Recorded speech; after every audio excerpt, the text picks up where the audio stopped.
So yeah, I'm here. Welcome to another Bright News discussion, and I'm here with Dr. Giusepe Finaldi. And so, without further ado, Dr. Finaldi, how you doing? I'm doing all right, not bad. I'm in Italy at the moment, up in one of those little villages that are semi-abandoned, old medieval village where I have a little house, Yeah, and I've enjoyed a time in Italy for the last few months, studying and enjoying life here. Yeah, and now that very. winter's coming, I'm probably going to go back to Australia, where summer. Yeah, it's getting a little cold. Huh? Are you So, so? Are you up in the north or are you in the south? I'm quite near Rome, so Okay, actually more or less right in the middle, right in the middle. But okay, it has become cold. I've got a fire going here and so on. okay, Um, okay. but yeah, Yeah, so here I am in a country that is now ruled by somebody that Meloni, who in some yeah, way is probably with a long genealogy, but nevertheless, certainly at one time would have perhaps called herself a fascist, but okay. now perhaps not so, not so obviously. Anyway, Right. but Okay. Italy's still Italy. Yeah, yeah. I mean, that's an interesting. I'm glad you brought that up because that was kind of the direction I was hoping to have have this conversation go, which was more about the history of fascism Right, as an ideology, and in particular how it became um, popular in Italy, right, and um, and why there seems to be this um, sort of vagueness about what fascism is. You know, you know, I think a lot of people don't really know about Italy's yeah. history. Well, I mean, obviously, Italy is where fascism was born. Mhm, Despite the fact that some commentators might even say, well, it wasn't fully fascist. And of course, then there's the comparison with Nazi Germany. And you say, well, was Nazi Germany a more radical type of fascist, or is it something completely different? mhm, Um, Although, there are, a lot of the symbolism that we mhm, know in Italian fascism, including, the Roman salute and mhm, the Führer in the Italian, the Duce, mhm. are there. And so obviously Nazism was in some way inspired by fascism. And, Hitler would have been the first person to say that. He Okay. was very, always very, admiring of Mussolini, even at the very end, even down to 1945. So Okay.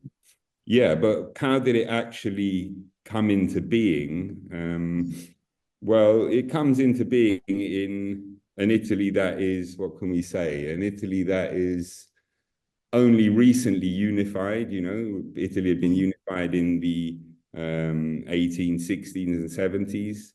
mhm, It is this had been a long time aspiration of really many liberals, yeah, post the mhm, French Revolution that had espoused liberal nationalism against the old order, what is often mhm, called the ancien regime of, kings, monarchs, aristocracy, mhm, um, and so on, which in Italy was represented by a series of states. Of course, the papacy, for example, mhm, ruled mhm, Rome, ruled all of Central Italy, where I am now, was ruled by the Pope in the 1860s.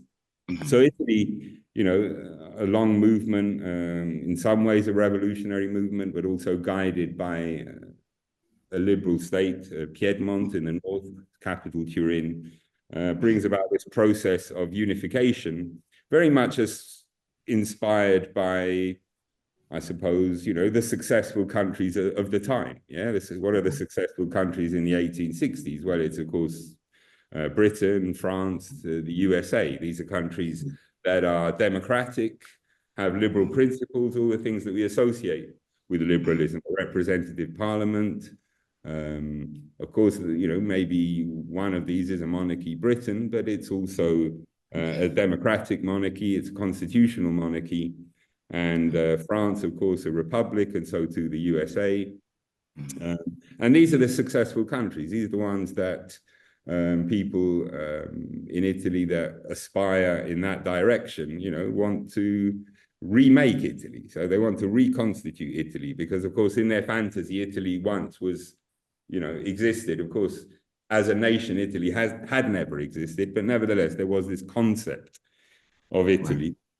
And so, to cut a long story short, and we have to get to fascism, Italy comes into being. But I suppose part of the kind of myth that had inspired Italian unification was that surely, if Italy comes together as a nation, it gets rid of any foreign intervention, it gets rid of the backward monarchies and the papacy is put in its place.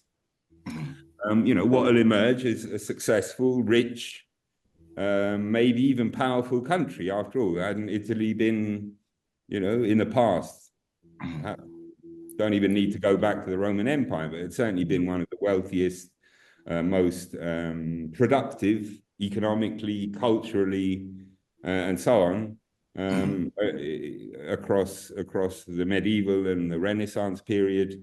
And Italian liberals believed that what had caused Italy's decline, and Italy was beset by problems in the 19th century. It was poor, mass migration outwards.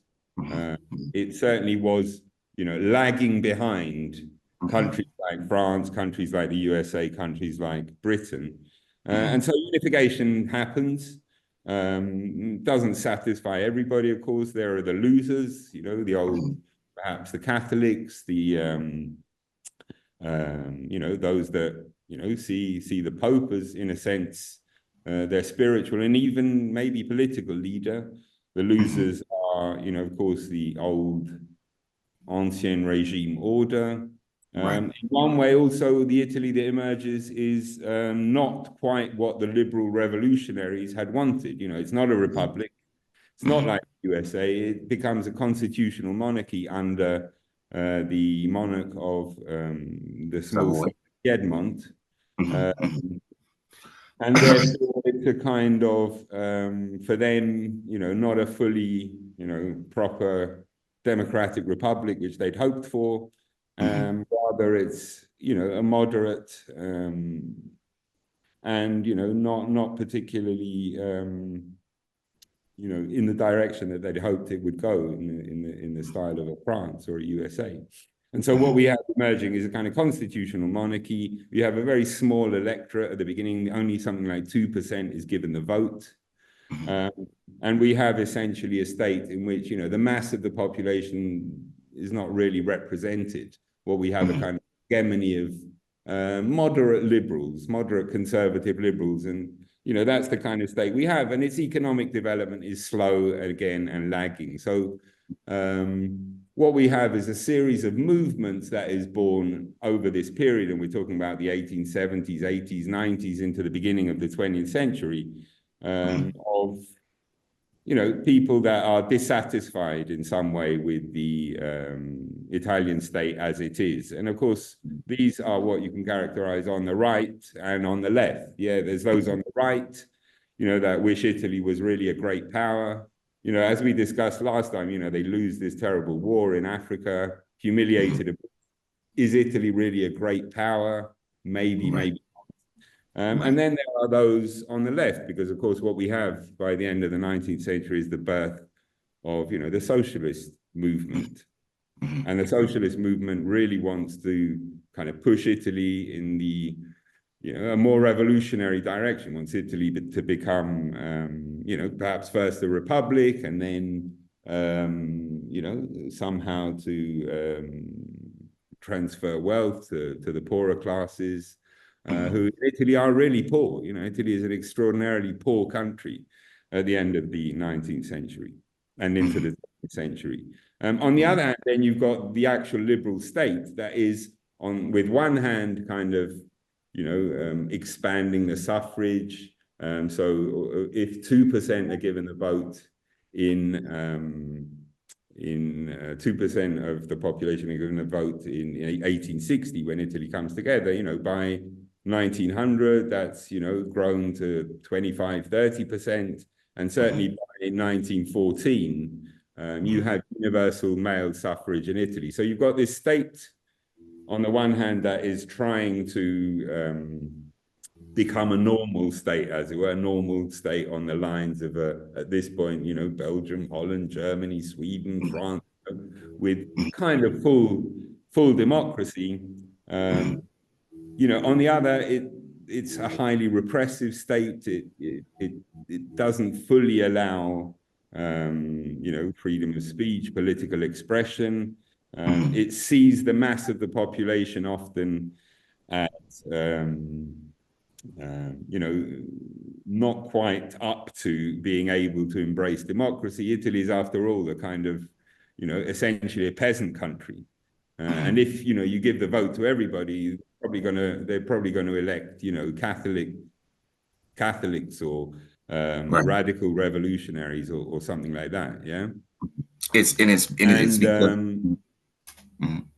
Are you, yeah, are you, so that's the kind of political situation. A country that's poor backward, hasn't caught up with the rest of Europe, you know, is nevertheless has this incredibly glorious past, you know, that you only have to look at its buildings and cities to see.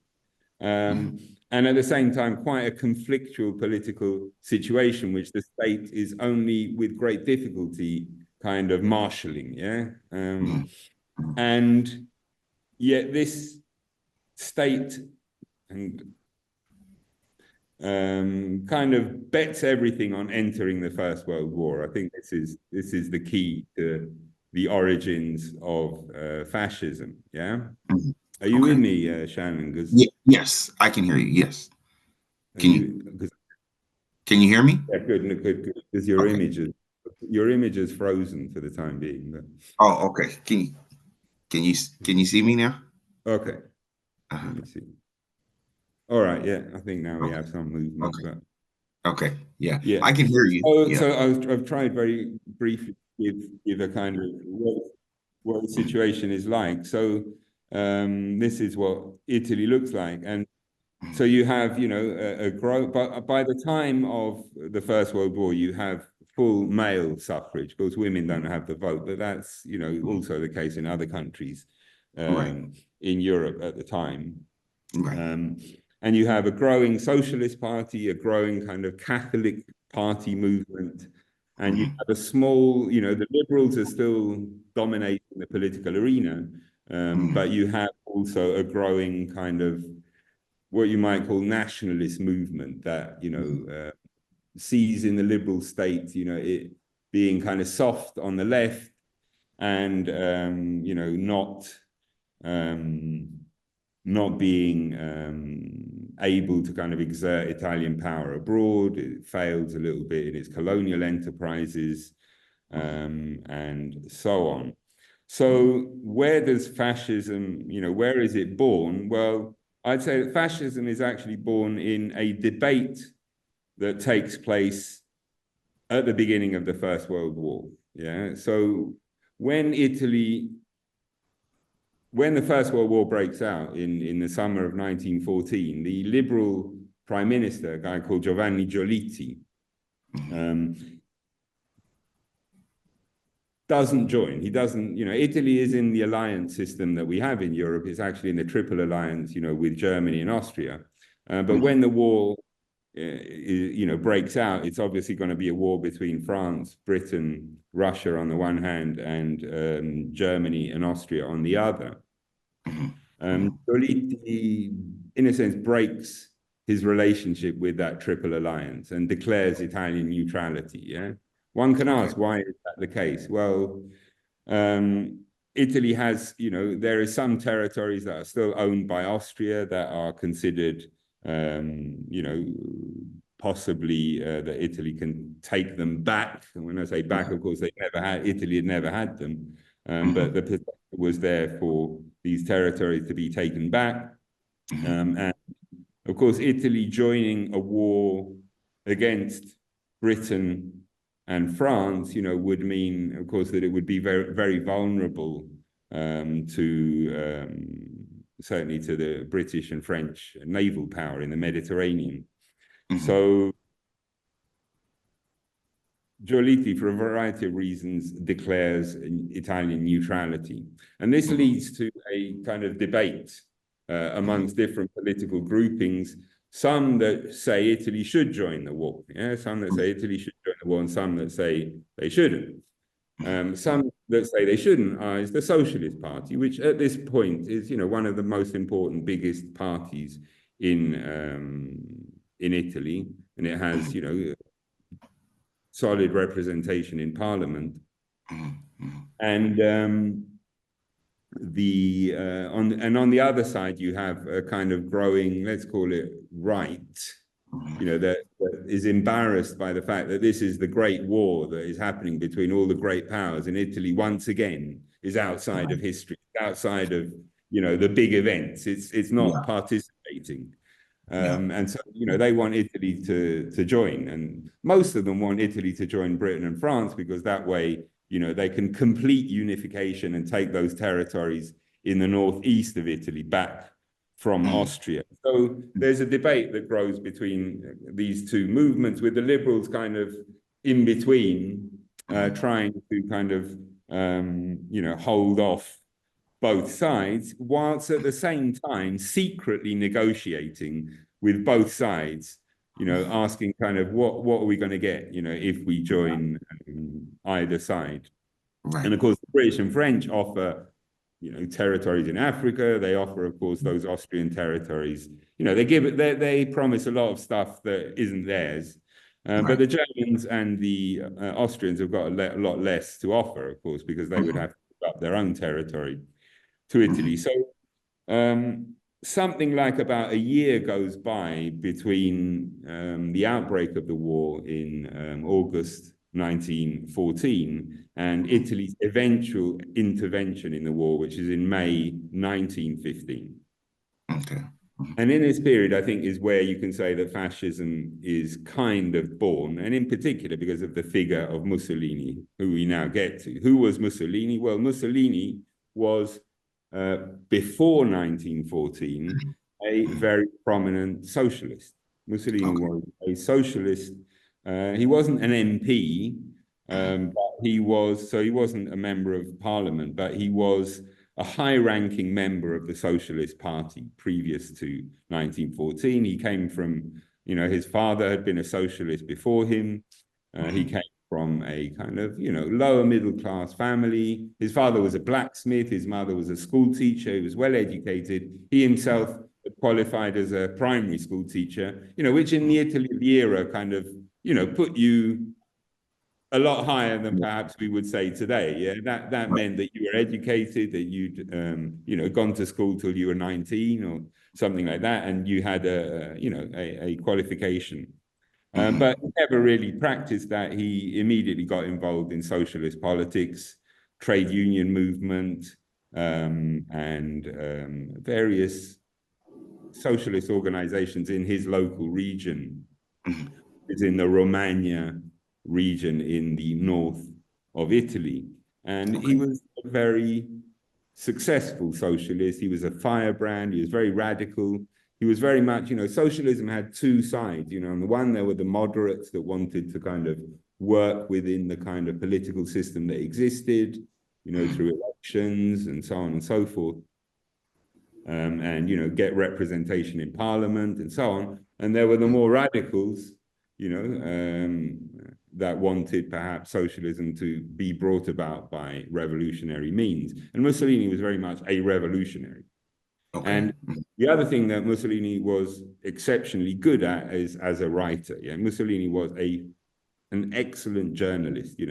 I mean, I read a lot of newspaper articles from the time, and Mussolini is really a very, very good writer. And he's writing hundreds and hundreds of articles for various socialist publications in that period, in the period before 1914. And, in his area, he's so successful that he's essentially promoted just before the war breaks out to be editor of Italy's most important socialist daily that's called Avanti. It's if you like, the socialist newspaper of Italy. He becomes editor because he's such a good writer. And, within a few months, the readership of his newspaper has, quadrupled. Yeah. Okay. Wow. Why? Yeah. Because he's a great writer. He's as I said, a kind of firebrand. He calls for revolution. The workers should rise up, and so on and so forth. And so therefore he has this very, very prominent part in a socialist party that is, as I said, these two wings. And with him, the kind of more revolutionary side of the Socialist Party wins out, yeah, with him getting the prime job of being editor of its most important newspaper. And Right. of course, often he ends up in prison, or he's, he's speaking at mass rallies and all this kind of thing. But of course, very much from the socialist, he's a socialist at this point, and very much admired by the European left. Lenin is a great admirer of Mussolini at this time. So what happens? Why does this socialism become fascism? And I'd say that it's precisely in that moment in which this debate is going on about whether Italy should intervene in the war. And Mussolini himself, with a group of other left revolutionaries, see the war as a kind of opportunity that, for the progression of socialism, put it that way. Yeah, they think that Italy's kind of blocked, the liberal state dominates, the capitalists are in control. And of course, when the war breaks out, everything else is up for grabs. This is going to throw the world into a kind of, a new order. Whereas Italy's not involved. Right. Like, the system will just stay put. Yeah. Yeah. So as a socialist, he begins to question whether Italy should be, which is the official policy of the party. He begins to question whether, whether, it's really in socialism's interest that Italy stays out of the war. And he begins to advocate in the newspaper that Italy should join on the side of the democratic powers, on the side of France, on the side of Britain. Doesn't really mention Russia, which of course at this time is an autocratic, czardom. But, by taking the democratic and republican France in particular, Italy will, progress. Yeah. And of course it will somehow, he hoped, lead to a mass movement of workers that would kind of break the old liberal system that he hated so much. Yeah. Right. Yeah. He said, well, that's still not anywhere near fascism, although, that's where it's coming from. But of course, in order to do this, he's of course expelled from the Socialist Party, yeah, because official socialist policy in Italy is non-intervention in the war and neutrality. They're saying that both sides are bad. There's no good side or bad side. This is Lenin's stance. Yeah, this is Lenin's view of the First World War. That there are no good side or bad side. They're all bad. Yeah, Right. It's a war between capitalist imperialist states. Yes. And so socialists should oppose the war. And in Italy, that would mean, of course, forcing your government to stay neutral. So this was socialist policy. And of course, Mussolini is now advocating Italian intervention in the war. And he's expelled from the party. Okay. Yeah, in a fiery session he's expelled from the party, he's expelled from the editorship of this newspaper that is the, and so, suddenly he finds himself, in a sense, he'd been his whole life now. He's still a young man, but he's in his, what is he, in his maybe late 30s or mid 30s. He's been thrown out of the party that he'd been, almost, yeah. And so where to go from there? And I think that's really where, kind of fascism's, birth is about. So it begins to join with other advocates of Italy entering the war. Yeah. And, some of these are what we would term, I suppose, far right. They're anti-democratic. They are certainly not, socialist. They are, you know, very much the Italian nationalist, they're called the Italian Nationalist Association, the great poet Gabriele D'Annunzio, who's very much the leading voice in the interventionist camp. You know, there is a kind of my country, right or wrong. We need to go to war. Italy's a great power. We need to remake Italy on the lines of the Roman Empire. You know, they're that kind of thing. And so Mussolini now finds himself together with these guys. Okay. And So does he feel snubbed by the socialists? So he kind of it's kind of like, well, I'm gonna get back at them by joining the the right or the nationalists. yeah, I mean, it's not. I think it's not so clear in his mind, but certainly, of course, he feels snubbed Hmm. by the Socialist Party. He wanted to bring the Socialist Party with him Hmm. towards this event, and he wanted this kind of democratic war. He wanted the war to be kind of, you know, in a sense, it was not like Lenin, but this idea that the war would somehow kind of, shake up the old Italy. Yeah, the old Hmm. Italy he saw as going nowhere, and Hmm. perhaps lead to some kind of socialist alternative. Yeah. Hmm. Hmm. So, nevertheless, I don't think he is aware that, or he doesn't think about it in terms of joining the right. Okay. He thinks that socialism should now be fighting the war. He Hmm. thinks it should ally with nationalism, Hmm. and if you see, these two things are kind of, we've already got this idea coming through of kind of socialism and nationalism coming together. Hmm. Whereas socialism had always, said, the workers have no country, they're against the nation state. In the midst of the war, there's this idea, can't we be socialist and nationalist at the Hmm. same time? So it's Hmm. not like we just want to win the war in order to, you know, that the king can, have another piece of territory, or, that the liberal state can be proud of itself. Yeah. But we want to win this war in order to transform Italy. Okay. Hmm. And Hmm. this is, I think, his vision in order to transform Italy in a socialist direction. This is his idea at first. Hmm. But I think then, of course, Italy does join the war, and Right. Mussolini joins up. He volunteers to go and fight. Hmm. And perhaps more importantly than that, he also founds a newspaper. Hmm. The Italian government and is kind of supportive of him at this point, because he is on the side of intervention, and of course Italy does join. Hmm. His newspaper is, maybe funded by France. The France is pouring money. This is before Italy intervenes. France wants Italy to intervene on the side of France. Hmm. Of course, therefore, they are, secretly giving money to any organizations that are calling for Italian intervention. And Hmm. Mussolini does get money from, from France, and his newspaper, he's able therefore to found a new newspaper, which is now his personal plaything. It's no longer the official Socialist Party newspaper, but it's his newspaper, and it's called the Il Popolo d'Italia, the people of Italy. Hmm. And this becomes, of course, the platform eventually for the fascist movement, and Okay. it remains the most, one of the most important newspapers throughout the fascist period. Yeah. Hmm. So this becomes his kind of personal newspaper, which he writes for even when he's at the front. So he's at the front for a while. Hmm.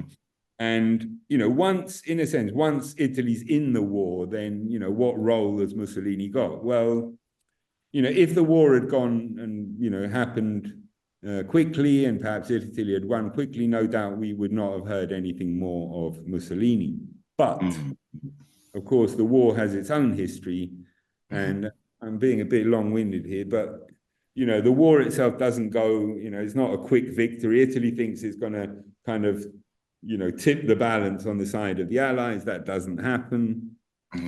Rather, most importantly, what happens is the Italian line in October 1916, 17 collapses. And Italy Okay. now was invasion rather than, taking stuff off Germany and Austria. It looks like it's going to be Germany and Austria that take Right. over Italy. Is can So, I? so yeah, come in. Can Sorry. I- yeah. No. So I wanted to ask about that. Now, you were talking about how Italy was, poor, Mm, financially and everything, and most of the, I guess, most of the population was came from a peasant background. You know, absolutely. Yeah. um, so is the is the is the how would I say this? Industrially, is Mm. Italy um is Italy industrially poorer than, say, somewhere like Germany and Austria, Well, and they have certainly the much behind yeah. Germany, perhaps Austria, which, Austria has two sides. There's the more industrialized parts in the east, sorry, in Mhm, the west, and it's a large peasant population in much of the rest of Austria. mhm, Um, so what can you say about Italy at this point? We're talking about during the First World War. It has pockets of industry, that are quite advanced, mhm, in Milan, Turin, mhm, Genoa is often called the Industrial Triangle. mhm, It has an automotive industry, which is quite successful. Heavy mhm, industry is, now it has a quite an advanced electrical grid, mhm, electricity grid, and an mhm. armament industry. I mean, it's certainly not on the level of, its GDP is probably, I would say a quarter or something of Germany's, Right, um, and even less perhaps of Britain's, and right. far less of America, of course, because America comes into the war and it does tip the balance. Italy Mhm, comes into the war, it doesn't do anything of the sort. It doesn't tip the balance at all. mhm. So, And there isn't this, because I'm thinking here about when you talked about Russia, right, and the war in 14, the First World War. yeah. You know, I remember reading something where they talked about how Russia basically did not have the weaponry and the capability to actually fight a war. They were still using like muskets and didn't have helmets. They had like caps. So would you say, Italy is something like that? They just don't have I the mean, the Italian front is actually quite small, yeah, because okay, they're only fighting in the northeast of Italy against Austria first, and okay. Germany, of course. So the Italian front is relatively small. So it goes from, the Trentino, which is in the northeast, down, to the Adriatic, and of Mhm, course they have very rich and powerful allies. mhm, Um, I would say no, it's not at the level of Russia, but it's not at the level of, a France or a Britain, let alone the USA when they enter. mhm, They are able to sustain the war effort, mhm, and of course, even after this catastrophic defeat, mhm. it's called Caporetto, the Battle of Caporetto. Okay. Mhm, Um, they are able to sustain the onslaught, partly with the help of France and Germany, who send troops and ammunition and so on and so forth to. Um, so they are able to, they're not going to war barefoot and so on. No, they are equipped. The nation, I think, is able to field mhm, a relatively successful armed forces. It mhm, has, when you say, of course, it has access to international markets at this, in a way that perhaps isn't the case in the Second World War. In the First World War, Italy does. mhm, They have their own, industry mhm, and so on, but they also have access, of course, to British and of course, American production and so on and so forth. So mhm, yeah, I wouldn't put it. The thing is, what everybody asks is why does Russia collapse, but Italy doesn't? Yeah. mhm, mhm, And that's a kind of other question. Italy doesn't collapse in part because the state has been able to marshal enough support for the war effort, Okay. in a way that appears not to be the case. You know, it suffers high casualties, but it doesn't suffer the kind of casualties that are happening in Russia. Okay. Um, but nevertheless, so it's you know a fairly successful war effort. But when this defeat happens, you know, it looks like the front is going to be turned inside out, and Italy, you know, it joined, hoping to tip the balance, but rather, you know, it's going to go the other way. And I think Mussolini again comes to the fore because then Italy needs this kind of shoring up because the Battle of Caporetto is. You know, could have led to a total collapse. You know, there are hundreds of thousands of prisoners that are taken, tens of thousands of Italian soldiers are fleeing the front. Okay. And the liberal state is saying, you know, wow, this is the end. You know, this is the end of. But that doesn't happen, and there's a kind of concerted movement by the state, but also by you know political activists, movements, Italian culture, and so on, to actually shore up the front. And Mussolini's newspaper becomes significant in that. Yeah, Okay. you know, in kind of drawing people into this kind of resistance. So now the war's kind of been transformed into a kind of resistance movement against German invasion. And in a sense, it wins more legitimacy because the war before had been, you know, to take this bit of territory that had never really been part of Italy anyway. But now it's about defending the motherland, you know, Right. and you know, Italians essentially managed to do that, and they halt the front line. And then when you know Austria and Germany collapse, Italy kind of moves forward, and they you know they win the war. And of course, they win at the Battle of Vittorio Veneto in you know at the very end of the war. So Yeah. Italy doesn't go the way of Russia; it doesn't collapse and sue for peace, which Right. is what the Bolsheviks do, but rather it's victorious. And of course you know, victory is proclaimed, and people like Mussolini kind of, you know, pat themselves on the back that they'd contributed to that. He's capitalizing on that, isn't he? Yeah. Yeah. So he emerges now, you know, again, um, you know, what role can he possibly have in this now victorious Italy? Well, Hmm. the reality is that this is a victorious Italy, but it remains a deeply divided Italy. And Okay. whereas, you know, of course, some are glorifying in the state's achievements and so on and so forth, others are saying, you know, what was the point of this war? Something like 750,000 Italian have died. There are many hundreds of thousands of wounded veterans. What kind of Italy is going to emerge after the war? And of course, we've now had the Bolshevik Revolution, haven't we, in Russia? And of course, that's one way forward. The Right. Socialist Party had never you know, given its support to the war, but it's Okay. still there. And in this moment is when, you know, the official birth, if you like, in the immediate post-war years, sort of 1919, you have the birth of the fascist movement, yeah? You know, officially it's called, you know, it's called the Fasci di Combattimento, which means, you know, the fascist organization. Fascist just means, you know, it just means what binds together. It's like, you know, a bundle of sticks and you Yes. have Okay. a top that Okay. binds it together. So that's what fascio means. With It's a with term the very axe, much right? used. It's got the Yeah, axe. Okay. it's a bundle of sticks, you know, united we stand, divided we fall, that Right. idea. It's a Roman symbol. Right. And um, and that's what fascio means. It just means a Okay. bundle. And Okay. it was very much, you know, it wasn't invented by Mussolini. This was a term that had been used on the left, you know, for workers' organization. They called themselves fasci.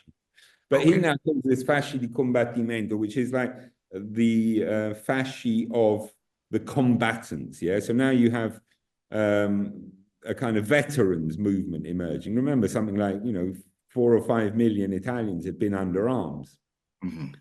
And we have essentially a divided country that emerges after the First World War. On the one hand, you've got those that say the war was terrible, it was awful, it killed millions of us. And, you know, what we should do is what they're doing in Russia. Yeah. And so the Hmm. socialist movement, you know, in a sense, grows exponentially after the First World War. Yeah. So this Okay. movement that Mussolini had been part of grows exponentially. In the first elections that are held after the war in 1919, they don't win a majority, but they're certainly by far the biggest political party. and there is widespread, 1919 is and 1920 in Italian history often called the two red years. In Italy, of course, red means left. Okay. So you have this upsurge of socialism, and of course, there's this idea that Italy is also going to have a revolution, such as in Russia. And the fascist movement is born in Milan. Mussolini is there at its birth. It's a kind of, as I said, it's called Fasci di Combattimento, if you like, a kind of group of veterans, which he is one, of course. He's a veteran of the First World War. What do they stand for? Well, at the beginning, they stand for a kind of socialist platform about, taking stuff off the capitalists, making the Italy that comes out of the war more kind of representative of the workers, which they now ally with, veterans. So there's kind of this idea of the worker veteran, who should now take power. And Mussolini begins to talk about, who should emerge as the new commanders of Italy should be what he calls a kind of trenchocracy, yeah? The veterans should take over. But the movement, therefore, at first very small, attracts, officers and, veterans in the First World War, those that, in a sense, had socialist leanings, but they love their country, yeah? So they're not like the socialists that they see as kind of, maybe they have some ideas that are good, but at the end of the day, they hate the Italian nation, whereas what they fought for was Italy, and it should be an Italy that is ruled by the people, there's that kind of that, and so that begins to put them in conflict with the social movement, of which, in a sense, they're kind of brothers. Yeah, some of them are brothers. A lot of the initial leaders of the fascist movement are, ex-socialists, like Mussolini himself. And so, go on. Is there any sense of like with the nationalism, and fascism, um is there any support or allegiance to, say, the king, like the House of Savoy, and say the papacy, Catholicism? Is that Yeah. binding them too, or is that totally separated? I'd say in the early fascist movement, Catholicism is out. Absolutely. Okay. That is, because the Pope is seen as, having in a sense betrayed Italy during the war, because the Pope, Okay. he calls for peace in 1916, 17. He called the First World War a useless slaughter. He said, he advocates and calls on Catholics to Catholics in Austria, Catholics in France, and to come together. This is and so the Pope's out. Mussolini's very anti-clerical at this point, and that's part of his socialist background. The monarchy, of course, is different. On the one hand, it represents this kind of old staid order that the fascists aren't too keen on. On the other hand, he is, of course, had been the leader, at least the symbolic leader of Italy during the First World War. He's now referred to as the victorious king in Italian, kind of in the Italian media, or the soldier king, because he's the one that has led Italy to victory. So, there are different strands in the fascist movement. I think, there are the more kind of radical Republicans who want a kind of workers, veterans, Italy, strong, militaristic, perhaps not behind the king, but behind a new leader. Who's that leader going to be? And, on the other hand, you do have strands within it that are much more kind of conservative, even Catholic, possibly, if the local enemy happened to be godless socialists, yeah? So what you have is, and I wrote a little book on the history of fascism, and I called it the Vittorio Veneto kind of alliance that takes place. That's where fascism kind of comes from. And when I said Vittorio Veneto, that's the victory, of that's the victorious battle that these are the guys that that see themselves as the winners, despite the socialists, despite the liberals, despite the kind of not quite almost stab in the back. Despite that, Italy won. And the alliances between, in some sense, maybe monarchists, nationalists, Yeah. radical fascists coming from the left, and more right-wing forces. Yeah. So it's a kind of catch-all. In fact, when Mussolini does come to power in 1922, he's just made prime minister. He goes to the king. Of course, he has to, it's a monarchy still, and he has to, take the oath and so on. He says to the king, "I bring you the Italy of Vittorio Veneto. Yeah, I bring you the Italy that was Victoria, not that other lot. It's the lot Yeah. that fought the war Yeah. enthusiastically, that Right. wanted to win it, and brought the war to a kind of great conclusion." Right. And so, this movement is born on the ground. And Yeah. what are they? What makes it different from other right wing movements? Well, one is that it's made up a lot of veterans, as I said, and these are guys that are prepared to use violence in the political struggle. They're not just going to vote and that's it, but they are prepared to get their hands dirty in the political struggle, in particular against the socialists, who they see as slowly becoming the majority. Yeah.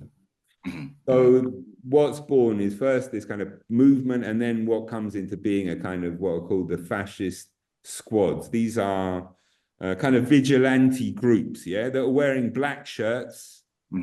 And these black shirts are basically, what a certain core of the army, a very kind of super patriotic. They were called the Arditi, the burning ones. It was a group. It was a kind of section of the Italian army during the First World War that were famous for jumping into trenches, with a knife clenched, and hand grenades, jumping into trenches and so on. And they'd become kind of heroes towards the end of the war of the, in the Italian media. And they wore black shirts. And that's why the fascist movement squads began to wear black shirts, yeah, as their symbol. And they kind of, felt that they should kind of continue in their radical, pursuits, but now in peacetime against what they saw as the enemies within. Yeah, who were the enemies within? Of course, they were socialists. They were, those that they felt had never given their support in the war. Had, and of course, this now becomes there are interpretations of the origins of fascism as, a class struggle is going on. Yeah. In Italy after 1919, a class struggle is going on between the state and, the proprietors. And in lots of places in Italy, there are mass strikes. Local councils are taken over by socialists. And, these fascist squads are often called upon. They're not really directed by Mussolini. They grow spontaneously. Okay. Yeah. And, these squads are kind of paramilitary groups that, are prepared to use violence, often beating up, trade union organizers, or, if there's a local strike, they might be called in. They're kind of strike breakers. But they're doing it, not just to help the rich, but, because they believe in Italy and they believe the socialists are these anti-Italian kind of renegades that they now call Bolsheviks. Yeah. These are Bolsheviks. So, what happens is the fascists become more and more over 1919, 20, 21, 22. These are the 4 years. As an organization, they become, something of a kind of, I don't know what you could call it, kind of, groups of lads that aren't going to be ordered up, ordered around by, these lefties, yeah? And they're prepared to actually, and you have to remember that the context is one of, revolution spreading throughout Europe, is spreading through Germany, it's spread, of course, with in Russia. There are revolts in Britain. There are revolts in North Africa. The whole of Europe, and perhaps even further afield, is on fire in 1919-20. As a kind of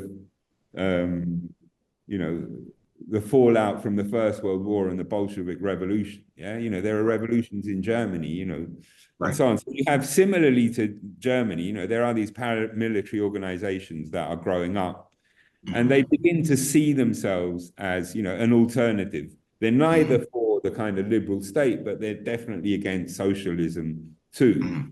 They're also, in a sense, anti-democratic, because democracy is, playing into the hands of socialism. Yeah, this Okay. is what they see. And of course, in the Italian case, you also have the international order. Italy is meant to have won this war. It's meant to now be one of the big four or the big three, at Paris Peace Conference. You have the Italian Prime Minister that is, there alongside the French Prime Minister, alongside Wilson, alongside, the Lloyd George at the time. So Italy thinks, finally Italy is now this great power. It now has the globe in its hands, together with these. Whereas what does Italy get? They get nothing. This is what the right in Italy, and of course the fascists saying, what we actually get is nothing. Italy received, sure, a little bit of territory, but we weren't given large, colonial possessions.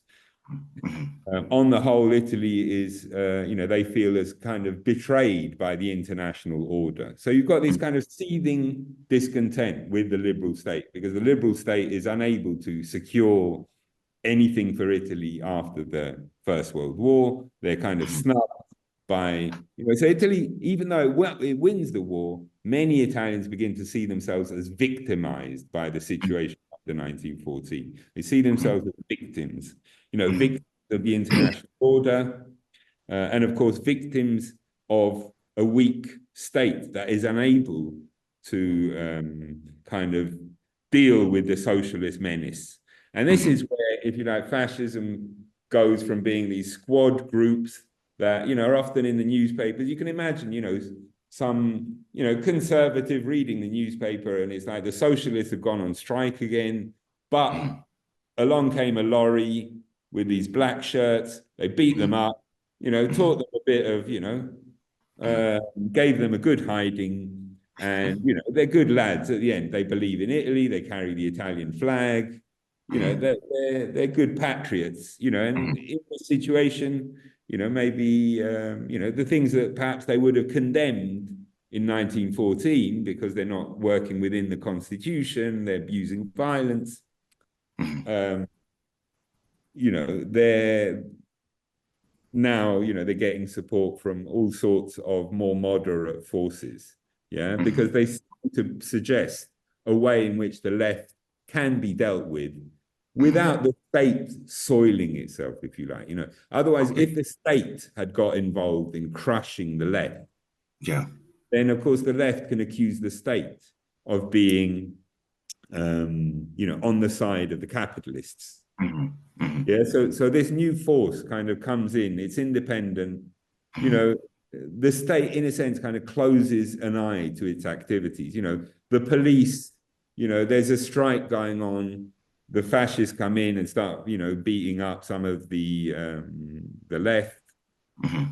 Which side are the police going to be on? Well, often the police are actually, in their spare time, members of these paramilitary organizations, or, they might close an eye to.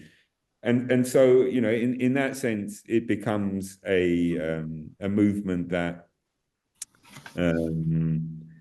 is kind of, an eye is closed, if you like, by the state towards it, in the kind of political struggle that is happening in the post-war years. So I suppose by this time we have a movement in which Mussolini is being recognized as its head, not so much because he, started the fascist party and then, went out there and, had sections across Italy, but rather a whole plethora of different movements that I've tried a little bit to talk about, see in Mussolini, because he's got this newspaper, which kind of is the voice of this movement.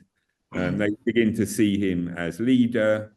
He begins to assume this title of Duce, the leader. And he begins to take on that kind of symbolism be associated with fascism, like the fascist salute. This is what they have a series of slogans, songs, and so on and so forth. So, then we could ask, well, how does he come to power? Well, this movement is now, by about 1921, it's become a political party called the Partito Nazional Fascista, because it blends together with the old nationalist party that had been there before the First World War. And essentially in the various elections, they do very well. So it's a bit like Germany in the late 1920s. This party that had talked about revolution, then had wanted to take power by force, had been in a sense then becomes kind of constitutional. It has MPs and so on and so forth. And it stands for election in alliance with other groupings. And by 1922, a series of governments are falling. There's a crisis. The Liberals can't get a majority. Partly they can't get a majority because the fascists are absorbing lots of votes. And by early 1922, in part through a kind of threat, there is this thing, the March on Rome. The fascists say, we will take power if we're not given power. And in October 1922, there is a kind of mass movement of fascists that head off towards Rome from various localities in order to take power. And now, are the peasant class, are they able to vote, and are they moving in the direction of fascism too? They're able to vote. In some areas of Italy, they are voting fascist. In some areas, they're voting socialist.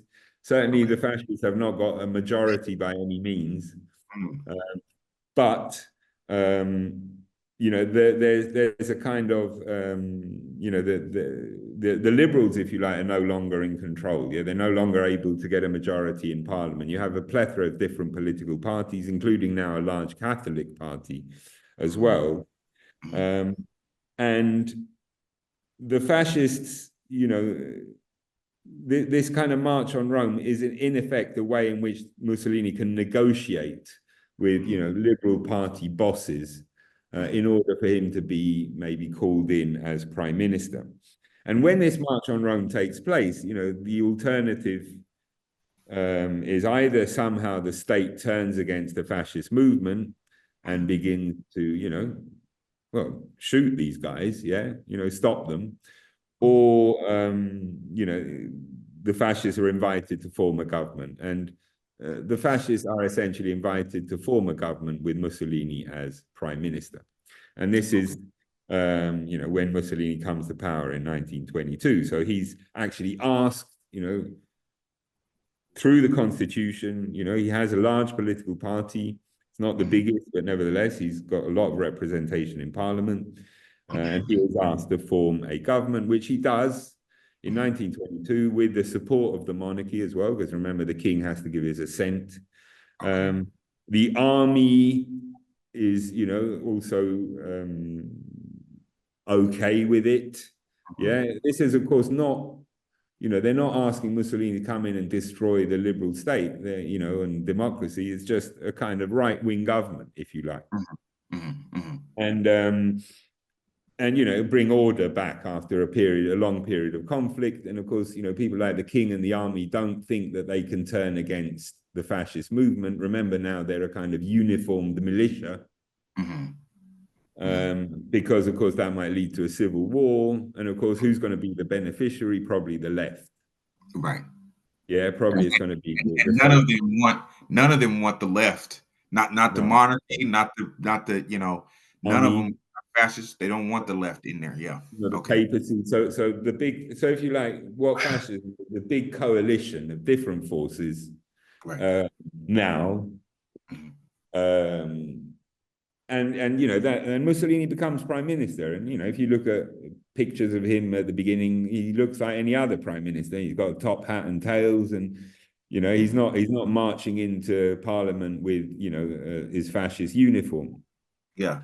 But of Okay. course, you can say, well, you know, therefore his promise, yeah, that's much later. You know, Okay. Yeah. he is, you know, nevertheless, he's a great, you know, rhetorician Right. and so on and so forth. And he does come in and sort of say, well, you know, I could have, if I'd have wanted, let my men, you know, my take over the house and Mhm, turned it into a kind of, you know, military encampment for my mhm, men, you know. But I didn't mhm. do that because, you know, at the end of the day, I'm a good guy, you know, Yeah. and I'm prepared to work with whoever wants to work with me. Yeah. So this Right. is his attitude at the beginning. And so, you know, the next question is, well, why does it become a dictatorship? Yes. Uh, Mhm. and, you know, what actual principles does he espouse at this point? Well, one is clearly he's utterly anti-socialist. Yeah. His ex-party now, Mhm, he's against. Yeah. That doesn't mean he can destroy it because he doesn't have the means to destroy it. Italy is still a democracy. You can have socialist movement, party, mhm, organizations. There's freedom of the press, at least up to a point. Yeah, mhm, so you know this all continues once he comes to power, and he's just a normal prime minister that is working through all the institutions that are there before, i.e., Parliament.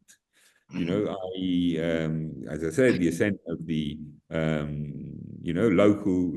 There is a whole plethora of local representative government, similar to America, if you like. Yeah, mhm, and he's working within that system.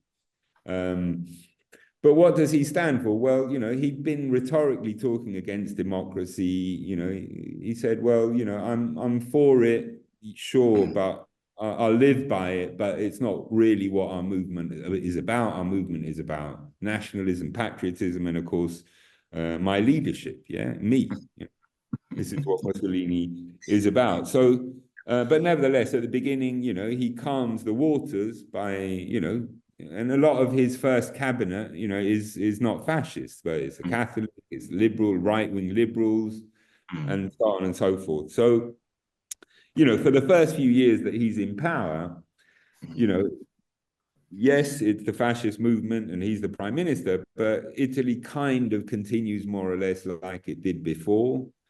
mhm. But then there's a kind of crisis in 1925, and I think I've been much too long-winded, but just say that, um, Sorry. you know, what both all this alliance that we talked about, monarchy, you know, monarchy, army, you know, the old liberal order, even, you know, the wealthy, the capitalists, and so on, you Mhm, know, they find that, you know, bringing Mussolini to power, in a sense, you know, is not enough because the left is still there. It still continues. It still has a very large mandate. mhm, And it's mhm, still represented in parliament. And of course, it still has its trade union organizations. It still has its newspapers. It mhm, still has its, you know, deeply now embedded in Italian society. Uh, mhm. you know, to cut a long story short, what you can say is that there's a kind of gradual movement towards Right. dictatorship. There's a debate, you know, is that what Mussolini had intended from the beginning or not? You know, or is he just an opportunist that takes? And you know, there's a crisis in which you know there's an election in 1924, which the fascists do very well. You know, they actually do well. They Mhm, do, you know, they win a majority. But there mhm, are people on the left, or you know, even moderate Democrats that are saying, well, the only reason why he got this majority is because you know they use violence and at the polling booth, yeah. mhm, And mhm, there's a lot of that going on. And mhm, one particular MP, Giacomo Matteotti, a moderate socialist MP, stands up and says, you know, essentially kind of says, you know, fascism is a dictatorship. It's uh, you know, and Mussolini has, used violence in order to get the support of the nation and so on and so forth to get elected. And, you know, mhm, he gets killed. Yeah. Nobody knows exactly by who. You know, this MP gets killed, and this leads to a crisis of the mhm, regime, which the moderates think, oh my God, you know, this guy, anybody that speaks out against him mhm. is risking being killed. Okay. Mhm, And so, moderates begin to kind of ditch Mussolini, those kind of liberals, the kind of guys I said, maybe conservatives, that don't quite like what the fascists are doing. But, at the end of the day, it's a strong government. He's got his heart in the right place. They begin to doubt that. So Right. this alliance begins to crumble in like 1924, 25. And Okay. Mussolini's got two choices, essentially. One is, to relinquish power, Mhm. and it goes back to the kind of pre-fascist liberal order, Mhm. or to radicalize. And he radicalizes, he chooses to radicalize. Okay. And, Yeah. he then begins to use the organs of the state. He now has a large majority in parliament Mhm. to, close down, if you like, the liberal order. And we now have the beginning of the kind of fascist regime. Yeah. Okay. So, he passes a series of laws, Mhm. which are signed by the king, that closes down other political parties. This is a bit like, Hitler's kind of enabling act, Mhm. when it Mhm. comes to power. Yeah. Mhm. But whereas Hitler does it very quickly, Mussolini takes a bit longer. So, they close down, the free press, they close down, all other political parties, take radical control of Italian culture and the media. Yeah. Um, and, essentially from about 1925, 26, Italy becomes a kind of one-party state. And over Okay. the next 10 years, Mussolini dismantles the um, the kind of organizations that had sustained democracy, the free press, Mhm. trade union, the possibility of, and so you now have a long process in which essentially the fascists take over, the state as it was, and change many of the institutions that had been there before. They don't get rid of the monarchy. That never happens. Mhm. The Mhm. monarchy is still there, but they nevertheless get rid of elections, they get rid of parliament, and you Mhm. begin to have a whole kind of terminology of, how do you get political representation, through a kind of hierarchical, almost like, they call it corporativism, yeah? That's what Okay. comes in the 1930s. You no Okay. longer have a democracy, but, you have to imagine Italy run like a kind of, yeah, like a company, like a corporation. Mussolini's the head at the top, and then the Mhm. workers, the arms, and the Mhm. other parts of this is the idea. So they begin to see that they've kind of eliminated conflict in Italy. This is the idea. They've Mhm. eliminated the big divide Rival, that, right? They're eliminating rivalries. Yeah. yeah, they've eliminated the threat from the left. And of Mhm. course, now it's a process of kind of converting Italians, all Italians, to Mhm. fascists. And that's done Okay. with a kind of carrot and stick. On the one hand, there is repression. It's Mhm. not repression like you have in, Stalin's Russia or Nazi Germany, but, Mhm. they have a new system, developed to deal with political threat. They have Mhm. what's called the confino system, which is, people that are deemed to be politically, um, threatening, or that have committed some crime against, that they define against. Um, the one hand you have the growth of a repressive apparatus. They're then sent into exile, Mhm. very rarely executed. Mussolini's regime executes very few people. In Mhm. fact, I think many more people are executed in the US than Okay. in Mussolini's regime in the 1930s.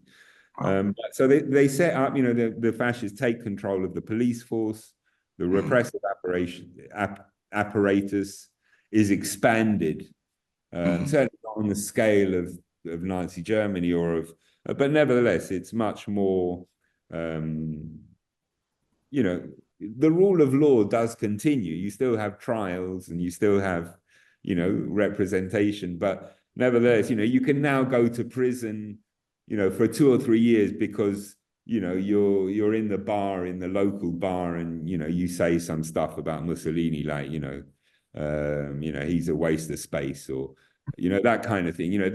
So you now have a kind of, a kind of police type Mhm. state that has come Mhm. in.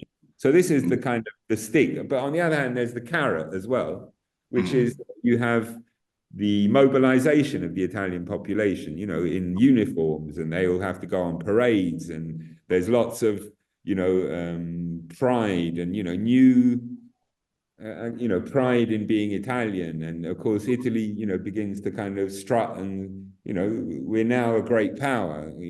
What we weren't after the First World War, we are now becoming that. Last time I think we talked about the conquest of Ethiopia in 1935. Italy is able to, stand up in the world in a way that it hasn't before. And that gives a lot of popularity. And a lot of people are really happy that the political turmoil that Yeah. had been there is gone. And of course, that Italy is not going the way of Bolshevik Russia, but had stabilized, famously everyone, the trains run on time, Right. Right. there's a lot of, I wouldn't say, but there's economic development. Italy is kind of stable, even Yeah. if it's democratic, it's stable, yeah, Right. in the sense that violence in the streets that had characterized the whole period before the First World War into the early 1920s is dealt Mhm. with. The other thing that Mussolini does is, he finally comes to terms with the papacy. So in Mhm. 1929, the Vatican is recognized as an independent state for the first time, and the Pope, signs a concordat with Mussolini, Mhm. and Catholicism becomes the official religion of the Italian state. Yeah, Okay. and of course that means that you now have the church that, in all its myriad organizations, it's that has kind of come in essentially. Why? Because again, fascism saved Italy from the left, so Mhm. therefore why shouldn't the Pope and the Church, be happy with the fascists? Mhm. Mhm. They're on their side, at the end of the day. And Right. Mussolini, who had been this radical anti-clerical, is now, at least, outwardly, Mhm. uh, supporting somehow, the Catholic Church. Yeah. So what have we, by the mid 1930s, you have this, what can we call it, a kind of authoritarian state, Mhm. which, yeah, and yeah, I was talking about the Carrot, and, the Carrot is also, there's a whole plethora of new organizations. Mhm. Parliament becomes, the kind of the house of corporations. So you have not so much kind of official, not representation as we understand the term through voting, but you have a Mhm. series of organizations within it that represent you, from, Mhm. workers in heavy industry, or, workers, agricultural workers, or, doctors, fascist doctors, or so, and these are all represented in this organization. Then you have a whole series of new cultural institutions Mhm. that are kind of, marshalling the population, from fascist Boy Scouts, Mhm. to what's called the kind of after work organization, Mhm. that provides holidays, for workers or for normal Italians. You have fascist housing associations, that Mhm. provide cheap accommodation for Italian workers. Mhm. Mhm. And you have a whole series of kind of development programs in the 1930s, that's successful and really quite popular. New towns founded, Yeah. um, and so on and so forth. So the regime is kind of quite, some historians have said, fascism has proved now quite popular. There's a kind of consensus now Yeah. to Yeah. Mussolini, whereas the rest of the world is in chaos. Yeah. The 1930s is a disaster everywhere. Yeah. In America, of course, it's you have Russia that is doing what it does. You have Germany that is in chaos in the 1930s. Britain is this liberal state that everybody's forgotten about. It doesn't really, it's floundering. Yeah. Whereas you have Italy, that looks like it's doing brilliantly, and this is the Yeah. way Italians see it. Suddenly this great leader has delivered on what he promised. Mhm. And without having to, kill hundreds or tens of thousands of people. On the whole, of course, there is an opposition, but it's underground, it's exiled. Mhm. Um, historian Renzo De Felice, famously calls this the kind of period of consensus to fascism. Mhm. Mhm. Um, So I don't know. We can go on with the story, but I don't know Yeah, if no, well, what I've it gone sounds far too long. no, no, it's, yeah, But just if we wanted to talk about Trump, I don't know. I mean, I suppose I would, to take on what the left kind of say about him, I suppose is, he is, ultra nationalistic, isn't he? Therefore, he's like Mussolini, he waves the flag. mm, mm, He he of course, there you can go and choose things that he said about he likes great leaders. He's a charismatic figure, isn't he? Like Mussolini. He doesn't rely on the old political party machinery, does he? But he somehow, he this is what they call populism, isn't it? He talks directly to the people. Yeah. mm, And this yeah, is something that Mussolini, of course, was able to do himself, at the mm, beginning. And then, of course, he gets rid of all the state institutions through which you mm, had to have representation. And he talks, directly to the people. Famously, they erect mic, of course, there wasn't television, there wasn't internet, but you mm, have, things like speakers, loudspeakers being put up in every village in Italy so that you could hear Mussolini's speeches.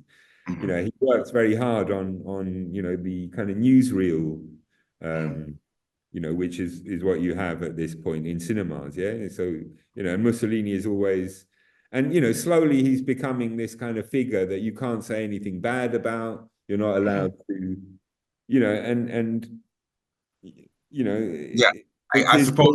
charisma now. What you can say is fascism is becoming over the 1930s more and more Mussolinism. Yeah, Okay. it's him. He is the fulcrum of Mm, everything. His character, his personality, mm, um, and of course, a lot of events happen in the 1930s that seem to, there might be other fascists that are benefiting from fascism being power. They're often very unpopular because they're milking the system. They're getting a lot of money. They're doing, but Mussolini himself, is apart. He's up there as this mm, leader that is seen as by many as not only having saved Italy, mm, but you know uh, tirelessly working for the Italian people. This is the kind of Mussolini's office, in Piazza Venezia in Rome. The light was always on because he was busily working, and of right. course, he'd go out there and do things like, he's probably the first, politician that appears without his top on. He takes his top off and goes and works with the peasants in the fields, and he's on Mm, horseback, and mm, he rides a horse, and he becomes a pilot. He's this mm, kind of Superman, that, and at the same time, he's a great father. He has a wife and 4 or 5 children. He also has kind of lovers as well, because after all, he's such a virile man. You know, no woman would be, well, not one woman would be enough for him. right. So he's got this kind of, incredible, and it's this personality that overbears the whole fascist movement. And maybe the height of his popularity is 1936 when Ethiopia is conquered. Because this is in Italy that Mm, of all the failings of the past, now it's he's become this empire builder. mm, Yeah, mm, yeah, and he's delivered on his right. promise. Not only has he Right. saved Italy, so this is, I suppose, what people are saying. Trump, okay, he's now working within the, like Mussolini. He came to power. Um, he comes to power, legitimately, if you like, through elections and so on. But surely his personality, he's not a constitutional man, yeah. And what Mm, are his opinions? What does he believe in? Well, like Mussolini, supposedly, I'm just saying, he, is anti-democratic. It's all about him. mm, He, doesn't stand for opposition, mm, and so on and so forth. So, there are some similarities there. But I suppose the story that I've told you is just to say, it's so contextualized to the time. There isn't a kind of, communist manifesto for fascism. There isn't a series of, a book that you can get. Mussolini wrote, 40 volumes of stuff, but there mm, isn't a kind of, you know, there's so many things within fascism. How come Catholics were fine with fascism? Right, How right, come right, right. fascism was born in the left? Yeah. Can you decontextualize fascism? Uh, Hmm. from the era in which it was born. It's so much a product of the struggles that were going on then, as Yes. I tried to discuss. The Yeah. threat of communism, it wasn't just what there is today that, people think there's these lefty wackos, but there was, communism in a massive country like Russia that had taken over, that had these socialist revolutionaries had taken over Russia, this gigantic great power. Hmm. It was the threat, if you like, from the Hmm. left was altogether different from what it is today. Right. Right. Although maybe people might challenge that, but the situation was altogether different. It was, of course, the 1930s is Right. is extraordinary economic crisis. Yeah. Uh, And of so course, these are new. These are in the 1930s. You're dealing with very new, or I suppose in the early 20th century, you're dealing with very new political ideologies. You talk about fascism. Talk about the Bolshevik Revolution. These are. It's like all of that stuff is happening for the first time in Europe. You know, and you're not. I suppose you're not able to kind of look back the same way we are today. We can look back and kind of make these political comparisons, but I think for them, they really saw it like a threat, like you were saying, like this is actually a real problem, and we're sort of scared of that. We need to find a yeah, way I to. mean, so I suppose people would interpret Trump as going through that process. This is a guy that came from the outside. Mhm, He was already, kind of famous like Mussolini was. Mussolini was already a big, he was famous because of his experience outside of, mhm, before the fascist movement. He mhm, comes in and, of course, promises to behave, to be by the book. mhm, Uh, and is he going to? I suppose that's what people are saying about Trump. So they're calling Trump a fascist. So now he's talking. So I suppose what happened. When Biden was elected, they say, well, that's exactly the kind of thing fascists do, isn't it? They don't accept, uh, mhm, even though Trump did accept that he'd mhm, lost or whatever. Nevertheless, there's a movement there that is, not working within the Constitution. Yeah, mhm, mhm, as it stands, mhm, and so therefore looking at Trump's values, they would say, well, he has similar values. Of course, he's a mhm, super macho, ultra mhm, masculine guy like Mussolini. mhm, The other big question is, of course, the ultranationalism. What does it actually mean? Is it white supremacy? And that's the other, mhm, association, of course, that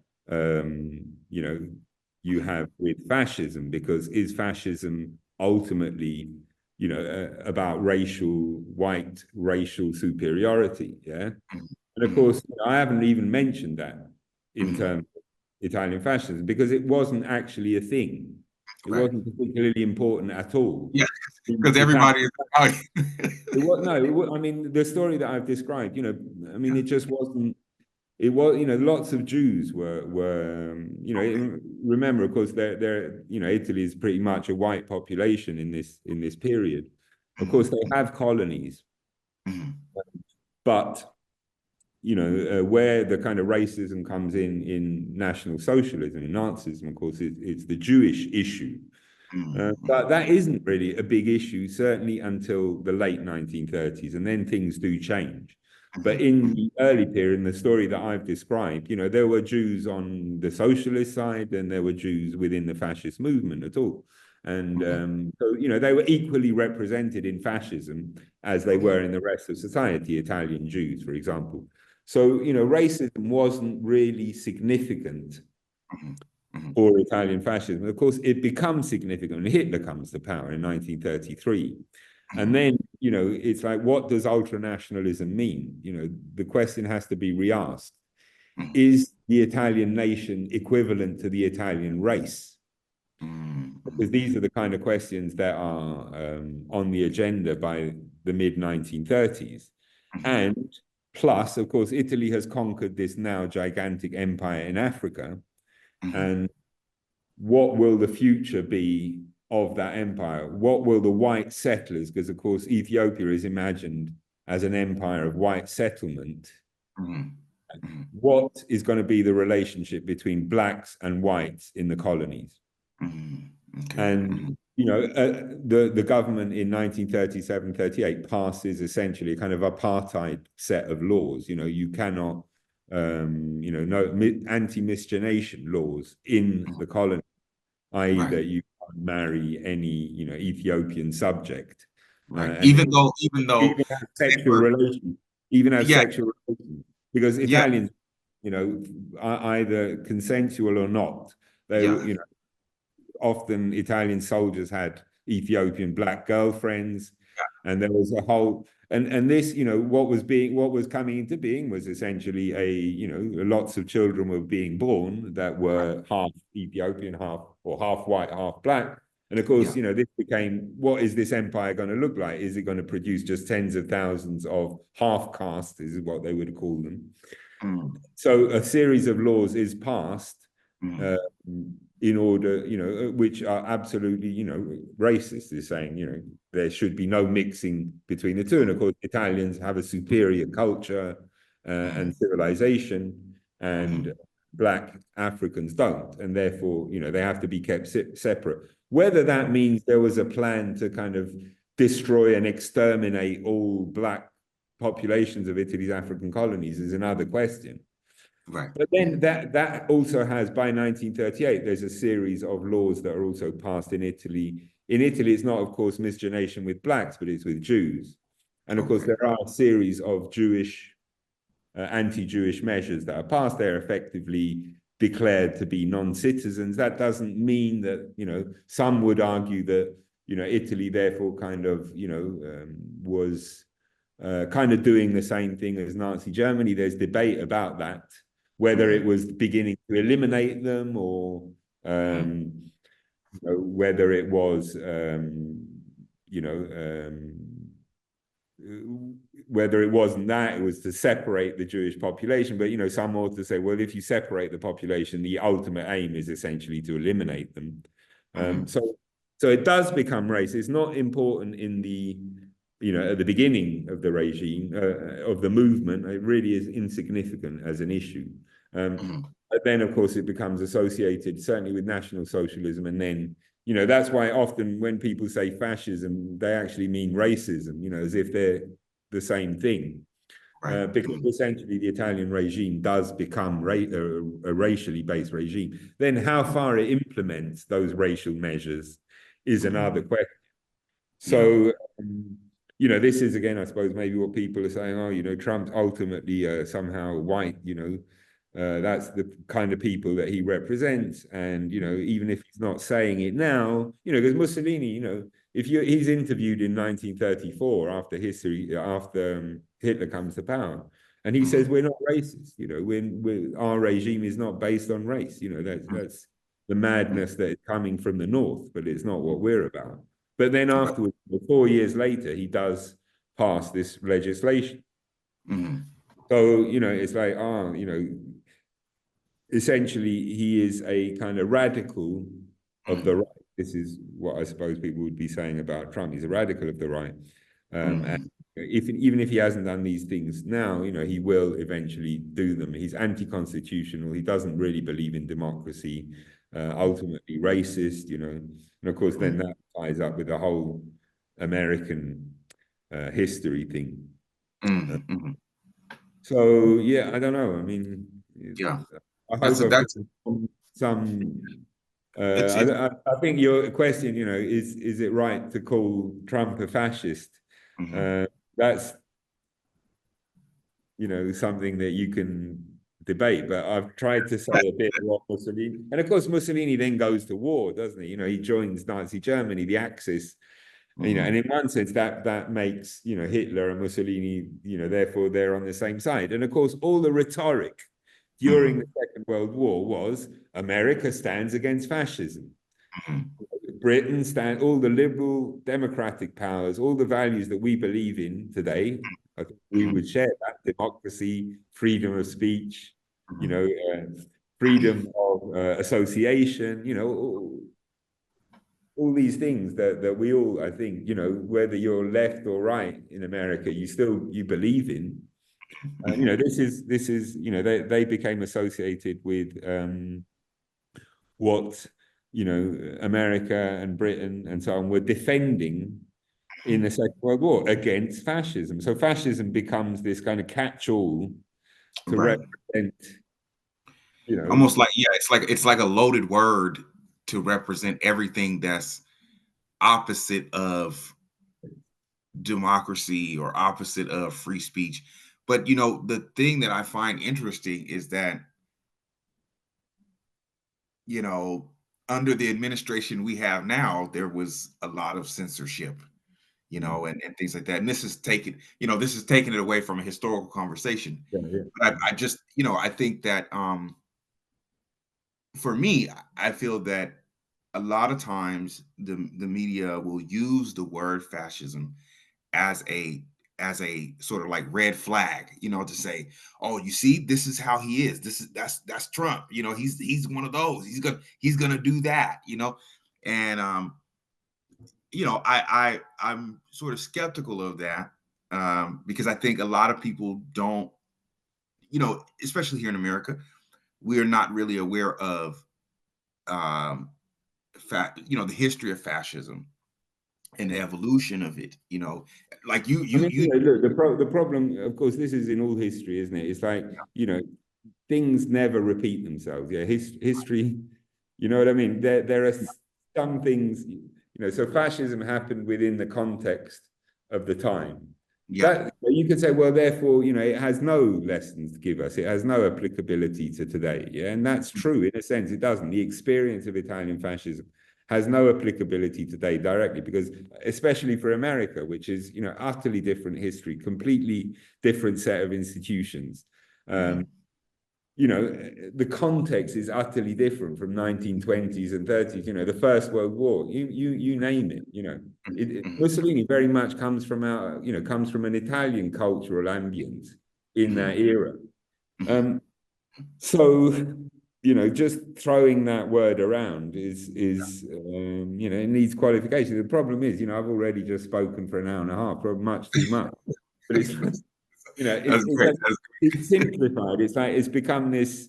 I think that the reason why the word is used so much as Trump is because I don't think you can be accused of being a Nazi. That's just going beyond the pale. I mean, right.